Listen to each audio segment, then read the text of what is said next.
ನಮ್ಮೆಲ್ಲರ ಅಚ್ಚುಮೆಚ್ಚಿನ ನಾಯಕರು, ಈ ತಾಲೂಕಿನ ಜನಪ್ರಿಯ ಶಾಸಕರಾಗಿರ್ತಕ್ಕಂಥ ಸನ್ಮಾನ್ಯ ಸಮೃದ್ಧಿ ಮಂಜಣ್ಣವರೇ,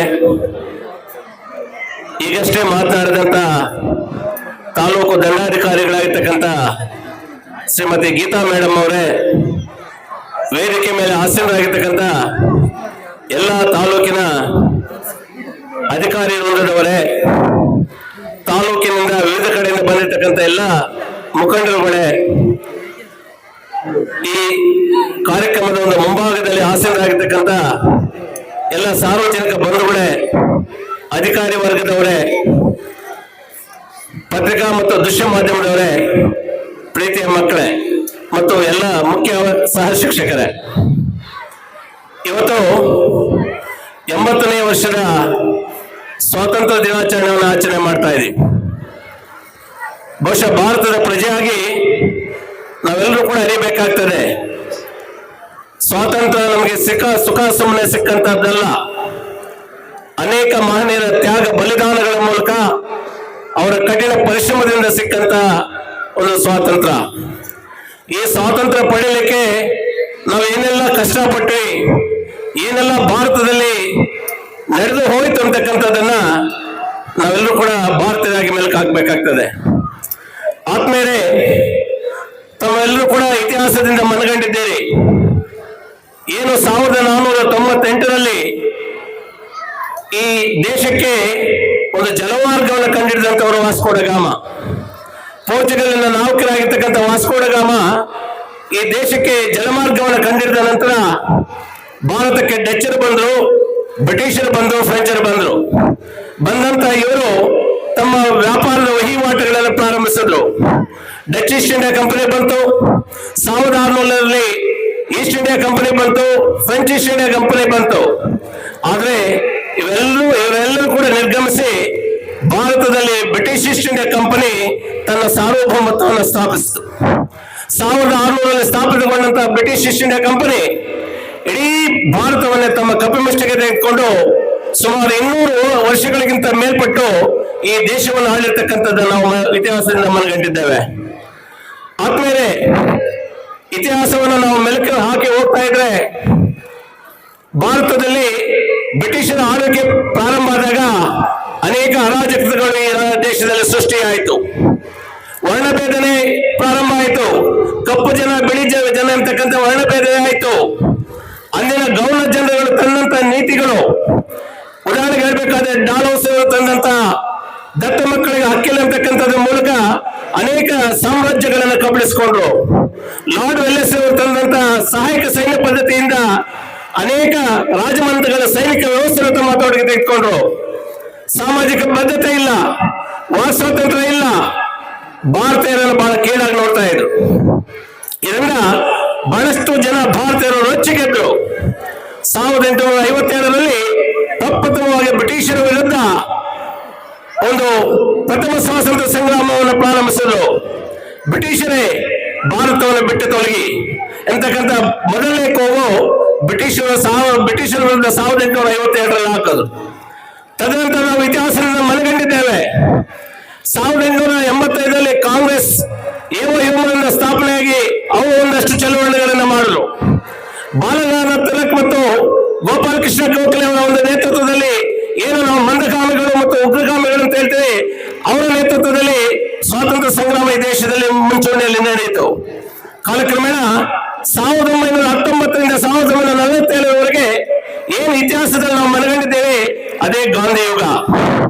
ದಾದಾ ಅಬ್ದುಲ್ಲಾ ಅವರ ಪ್ರಕರಣವನ್ನ ವಾದಿಸಲಿಕ್ಕೆ ದಕ್ಷಿಣ ಆಫ್ರಿಕಾ ಹೋಗಿದಂತ ಗಾಂಧಿಯವರು ಭಾರತಕ್ಕೆ ಬಂದಾಗ ಭಾರತದಲ್ಲಿ ಭಾರತದ ಬಹಳಷ್ಟು ನಲಿಗೆ ಹೋಗಿದ್ರು. ಇವತ್ತು ಅನೇಕ ಅವರು ತನ್ನಂತ ವ್ಯವಸ್ಥೆಗಳು ಭಾರತೀಯರನ್ನು ಕೆರಳಿಸಿತ್ತು. ಇದರಿಂದ ಗಾಂಧೀಜಿಯವರು ಬಹಳಷ್ಟು ನೊಂದ್ಕೊಂಡ್ರು. ಉದಾಹರಣೆಗೆ ಹೇಳ್ಬೇಕಾದ್ರೆ, ಏನು ಜಲಿಯನ್ ವಾಲಾಬಾಗ್ ಹತ್ಯಾಕಾಂಡವನ್ನು ನೋಡಿ. ಜಲಿಯನ್ ವಾಲಾಬಾಗ್ ಹತ್ಯಾಕಾಂಡದಲ್ಲಿ ಸುಮಾರು 6ರಿಂದ 10,000 ಜನ ಸೇರಿ ಸ್ವಾತಂತ್ರ್ಯ ಸಂಗ್ರಾಮದ ಬಗ್ಗೆ ಮತ್ತು ರೌಲತ್ ಕಾಯ್ದೆ ಬಗ್ಗೆ ಚರ್ಚೆ ಮಾಡುವಂತಹ ಸಂದರ್ಭದಲ್ಲಿ ಅಂದಿನ ಬ್ರಿಟಿಷ್ ಅಧಿಕಾರಿ ಆಗಿರ್ತಕ್ಕಂಥ ಲಾರ್ಡ್ ಡಯರ್ ಅವರು ತಮ್ಮ ತುಪಾಕಿಗಳನ್ನ ಅಲ್ಲಿಗೆ ಕೊಂಡೊಯ್ದು ಅಮಾನ್ಯವಾಗಿ ಅಮಾನವೀಯವಾಗಿ ಭಾರತೀಯರನ್ನು ಕೊಂದರು, ಬಹಳಷ್ಟು ಜನನ ಅಮಾನವೀಯವಾಗಿ ಕೊಲೆ ಮಾಡಿದ್ರು. ಬಸ್ ಕಾಯ್ದೆನ ಅನುಷ್ಠಾನಕ್ಕೆ ತಂದ್ರು. ಬಸ್ ಕಾಯ್ದೆ ಮೂಲಕ ನಮ್ಮ ಪತ್ರಿಕಾ ಸ್ವಾತಂತ್ರ್ಯವನ್ನು ಕಿತ್ಕೊಂಡ್ರು. ಸಾಮಾಜಿಕವಾಗಿ ನಮ್ಮನ್ನು ಶೋಷಣೆ ಮಾಡಿದ್ರು. ಇಲ್ಲಿರ್ತಕ್ಕಂಥ ಸಂಪತ್ತನ್ನು ಇಲ್ಲಿರ್ತಕ್ಕಂಥ ಸಂಪತ್ತನ್ನು ದೋಚಿ ನಮ್ಮನ್ನು ದಿವಾಳಿಗಳನ್ನಾಗಿ ಮಾಡಿದ್ರು. ಇದರಿಂದ ಗಾಂಧೀಜಿಯವರು ಬಹಳಷ್ಟು ನೊಂದುಕೊಂಡ್ರು. ಸೊ ಅವರ ನೇತೃತ್ವದಲ್ಲಿ ಸ್ವಾತಂತ್ರ್ಯದ ಸಂಗ್ರಾಮ ಈ ದೇಶದಲ್ಲಿ ಪ್ರಾರಂಭ ಆಯಿತು. 1919ರಿಂದ ಅವರ ಯುಗ ಪ್ರಾರಂಭ ಆಯಿತು. ಮೊಟ್ಟ ಮೊದಲನೇದಾಗಿ 1920ರಲ್ಲಿ ಅಸಹಕಾರ ಚಳವಳಿಯನ್ನು ಪ್ರಾರಂಭಿಸಿದರು ಗಾಂಧಿ ಅವರು. ಅಂದ್ರೆ ವಿದೇಶಿ ವಸ್ತುಗಳನ್ನ ಬಹಿಷ್ಕರಿಸಿ ಈ ಒಂದು ಸ್ವದೇಶಿ ಒಂದು ವಸ್ತುಗಳನ್ನ ಇಲ್ಲಿ ಪ್ರೋತ್ಸಾಹಿಸುವ ಮೂಲಕ 1920ರಲ್ಲಿ ಅಸಹಕಾರ ಚಳವಳಿಯನ್ನು ಪ್ರಾರಂಭಿಸಿದರು. ಇದಾದ ನಂತರ 1930ರಲ್ಲಿ ಗಾಂಧೀಜಿಯವರು ದಂಡಿ ಸತ್ಯಾಗ್ರಹವನ್ನು ಮಾಡಿದ್ರು. ಬಹುಶಃ ನೀವೆಲ್ಲರೂ ಕೂಡ ಅರಿಬೇಕಾಗ್ತದೆ ಯಾಕೆ ದಂಡಿ ಸತ್ಯಾಗ್ರಹವನ್ನು ಗಾಂಧೀಜಿಯವರು ಪ್ರಾರಂಭಿಸಿದಂತ ಹೇಳಿದ್ರೆ, ಪ್ರತಿಯೊಬ್ಬರು ಸಾಮಾನ್ಯ ವ್ಯಕ್ತಿಗಳು ಉಪಯೋಗಿಸ್ತಕ್ಕಂಥದ್ದು ಉಪ್ಪು. ಆ ಉಪ್ಪಿನ ಮೇಲೆ ಯಥೇಚ್ಛವಾದಂತಹ ತೆರಿಗೆ ವಿಧಿಸ್ತಾ ಇದ್ರು. ಒಂದು, ಎರಡನೇದು, ಸರ್ಕಾರ ಬಿಟ್ಟು ಖಾಸಗಿ ವ್ಯಕ್ತಿಗಳು ಯಾವ ಉಪ್ಪನ್ನು ತಯಾರಿಸಿ ಮಾಡುವಂತ ಕಾನೂನು ಈ ದೇಶದಲ್ಲಿ ತಂದಿದ್ದು. ಇದರಿಂದ ರೊಚ್ಚಿಗೆದ್ದಂತ ಗಾಂಧೀಜಿಯವರು 1930ರಲ್ಲಿ ಒಂದು ದಂಡಿ ಸತ್ಯಾಗ್ರಹವನ್ನು ಮಾಡಿ ಅಲ್ಲಿ ಉಪ್ಪನ್ನು ತಯಾರು ಮಾಡೋದ್ರಿಂದ ಅವರು ಬಂಧನಕ್ಕೆ ಒಳಗಾದರು. ಇದಾದ ನಂತರ 1942ರಲ್ಲಿ ಕ್ವಿಟ್ ಇಂಡಿಯಾ ಚಳವಳಿ ಪ್ರಾರಂಭಿಸಿದರು. ಬಹುಶಃ ನೀವೆಲ್ಲರೂ ಕೂಡ ಇತಿಹಾಸದಿಂದ ಮನಗಂಡಿದ್ದೀರಿ. ಬ್ರಿಟಿಷರೇ ಭಾರತವನ್ನು ಬಿಟ್ಟು ತೊಲಗಿ ಡೂ ಆರ್ ಡೈ ಎಂಬತಕ್ಕಂಥ ಒಂದು ವ್ಯಾಖ್ಯಾನದ ಮೂಲಕ ಬ್ರಿಟಿಷರ ವಿರುದ್ಧ ತೀವ್ರವಾದಂತಹ ಹೋರಾಟಗಳನ್ನು ಗಾಂಧೀಜಿಯವರು ಪ್ರಾರಂಭಿಸಿದರು. ಕೊನೆಗೆ 1947ರಲ್ಲಿ ಈ ಅಖಂಡ ಭಾರತ ತನ್ನ ಸ್ವಾತಂತ್ರ್ಯವನ್ನು ಪಡೆದುಕೊಳ್ತು. ಆದ್ಮೇಲೆ ಇವತ್ತು ನಾವೆಲ್ಲರೂ ಕೂಡ ಸ್ವತಂತ್ರವಂತ ಎದೆ ತಟ್ಕೊಂಡು ಬಹಳ ಗರ್ವದಿಂದ ಹೇಳ್ತೇವೆ. ನಾನು ಹಾಗೆ ಹೇಳಿದೆ, ಸ್ವಾತಂತ್ರ್ಯ ಸುಖ ಸುಖ ನಮ್ಗೆ ಬರಲಿಲ್ಲ. ಬಹುಶಃ ನಮ್ಗೇನು 1947 ಸ್ವಾತಂತ್ರ್ಯ ಬಂತು, ಅದು ನಾವು ಯಾರು ಕೂಡ ಸಂತೋಷ ಪಡುವಂತಿರ್ಲಿಲ್ಲ. ಯಾಕಂದ್ರೆ ಅನೇಕ ಸಮಸ್ಯೆಗಳು ದೇಶವನ್ನು ಕಾಡ್ತಾ ಇತ್ತು.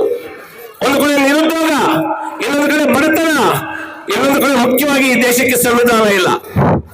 ಸಂವಿಧಾನ ಇಲ್ಲದೆ ಇರ್ತಕ್ಕಂಥ ಸಂದರ್ಭದಲ್ಲಿ ಈಗಾಗಲೇ ಬ್ರಿಟಿಷರು ನಮ್ಮನ್ನ ಹೇಳಿ ಹೋಗಿದ್ದಾರೆ. ಭಾರತೀಯರಿಗೆ ಯಾಕೆ ಸ್ವಾತಂತ್ರ್ಯ? ಒಂದು ಸಂವಿಧಾನವನ್ನು ರಚಿಸಿಕೊಳ್ತಕ್ಕಂಥ ಪ್ರಬುದ್ಧರಲ್ಲ ಭಾರತೀಯರು ಅಂತ ಹೇಳಿದ್ದಾರೆ. ಇವತ್ತು ಬಿ ಆರ್ ಅಂಬೇಡ್ಕರ್ ನಾವು ನೆನಬೇಕಾಗ್ತದೆ. ಭಾರತೀಯರು ದೊಡ್ಡರು ಪ್ರಬುದ್ಧರಲ್ಲ ಅಂತ ಹೇಳಿದಂತ ಒಂದು ವಿಶ್ವಕ್ಕೆ, ಇದು ಬ್ರಿಟಿಷರಿಗೆ ಒಂದು ಅದ್ಭುತವಾದಂತಹ ಒಂದು ಸಂವಿಧಾನವನ್ನು ರಚನೆ ಮಾಡಿ ಒಂದು ವಿಶ್ವಕ್ಕೆ ಸಂದೇಶವನ್ನು ಸಾರಿದಂತವರು ಬಿ ಆರ್ ಅಂಬೇಡ್ಕರ್ ಅವರು.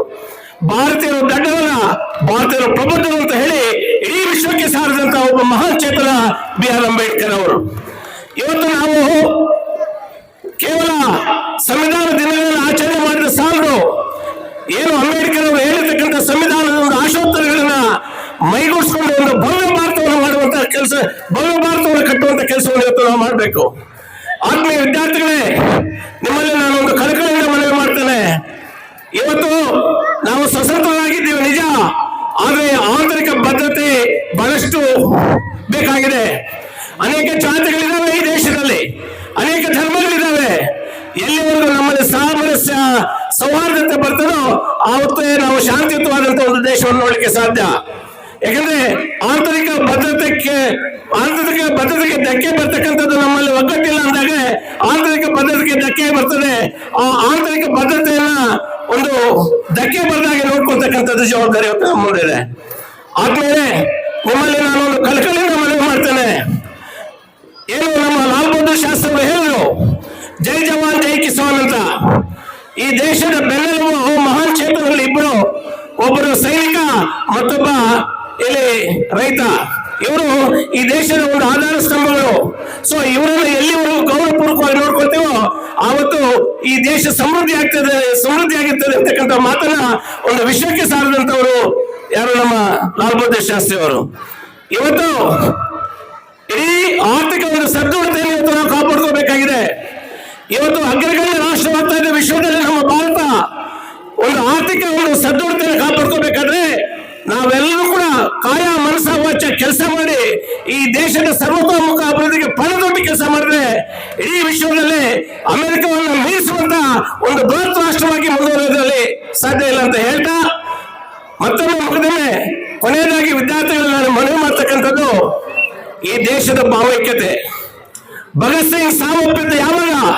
21 ವರ್ಷದಲ್ಲಿ. ಸುಭಾಷ್ ಚಂದ್ರ ಬೋಸ್ ಅವರು ಯಾವಾಗ ಸಾವಪ್ಪಿದ್ದು? ಬಹಳ ಚಿಕ್ಕ ವಯಸ್ಸಿನಲ್ಲಿ. ಒಂದು ಇಂಡಿಯನ್ ನ್ಯಾಷನಲ್ ಆರ್ಮಿಯನ್ನು ಕಟ್ಕೊಂಡು ಇಡೀ ಬ್ರಿಟಿಷರ ವಿರುದ್ಧ ಹೋರಾಟಗಳು ನಡೆಸಿದಂತವರು ಸುಭಾಷ್ ಚಂದ್ರ ಬೋಸ್. ಹೇಳಿದ್ರು ಸುಭಾಷ್ ಚಂದ್ರ ಬೋಸ್, ನಿಮ್ಮ ರಕ್ತವನ್ನು ನನಗೆ ಕೊಡಿ, ನಿಮ್ಗೆ ಸ್ವಾತಂತ್ರ್ಯವನ್ನು ಕೊಡಿಸ್ತೀನಿ ಅಂತ ಹೇಳಿದ್ರು. ಯಾರು? ಸುಭಾಷ್ ಚಂದ್ರ ಬೋಸ್. ಇಂತಹ ಮಹಾನ್ ಚೇತನಗಳ ಒಂದು ತ್ಯಾಗ ಬಲಿದಾನಗಳ ಮೂಲಕ ಇವತ್ತು ಸ್ವಾತಂತ್ರ್ಯ ನಮ್ಗೆ ಕೊಟ್ಟಿದ್ದಾರೆ. ಆ ಸ್ವಾತಂತ್ರ್ಯದ ಉಳಿವು ನಮ್ಮ ಕೈಲಿದೆ. ಈ ದೇಶದ ಭಾವೈಕ್ಯತೆ ನಮ್ಮ ಕೈಲಿದೆ. ಈ ದೇಶದ ಸದೃಢತೆ ನಮ್ಮ ಕೈಲಿದೆ. ಇದು ಬೇರೆಯವ್ರ ಕೈಲಿಲ್ಲ. ಅದನ್ನು ಪ್ರತಿಯೊಬ್ಬರು ಕೂಡ ಎಲ್ಲ ಸ್ವಪ್ರತಿಷ್ಠೆಗಳನ್ನು ಬಿಟ್ಟು ನಾವೆಲ್ಲ ಭಾರತೀಯರು ಈ ದೇಶದಲ್ಲಿ ಹುಟ್ಟಿದೀವಿ, ಈ ಮಣ್ಣಲ್ಲಿ ಹುಟ್ಟಿದೀವಿ, ಈ ಮಣ್ಣಿಗಾಗಿ ಬದುಕ್ತಿರತಕ್ಕಂಥ ಅಚಲವಾದಂತ ಒಂದು ಮನಸ್ಸನ್ನು ತಾಳಿ ನಾವು ಬದುಕಿದಾಗ ಒಂದು ಭವ್ಯ ಭಾರತವನ್ನು ಕಟ್ಟಬಹುದು. ಅದಕ್ಕೆ ನಾವೆಲ್ಲರೂ ಕೂಡ ಸಹಕರಿಸಬೇಕು ಅಂತ ಹೇಳಿ ಈ ಅವಕಾಶ ಕೊಟ್ಟಿದ್ದಕ್ಕಾಗಿ ವಿಶೇಷವಾಗಿ ತಾಲೂಕು ಅಧಿಕಾರಿ ವೃಂದಕ್ಕೆ, ವಿಶೇಷವಾಗಿ ನಮ್ಮ ಶಾಸನ ಆಗಿರ್ತಕ್ಕಂಥ ಸಮೃದ್ಧಿ ಮಂಜಣ್ಣವರಿಗೆ ನನ್ನ ಹೃದಯಪೂರ್ವಕವಾದಂತಹ ಧನ್ಯವಾದಗಳನ್ನು ಹೇಳಿ ನಾನು ಮಾತನ್ನು ಮುಗಿಸ್ತೀನಿ. ಜೈ ಹಿಂದ್, ಜೈ ಕರ್ನಾಟಕ.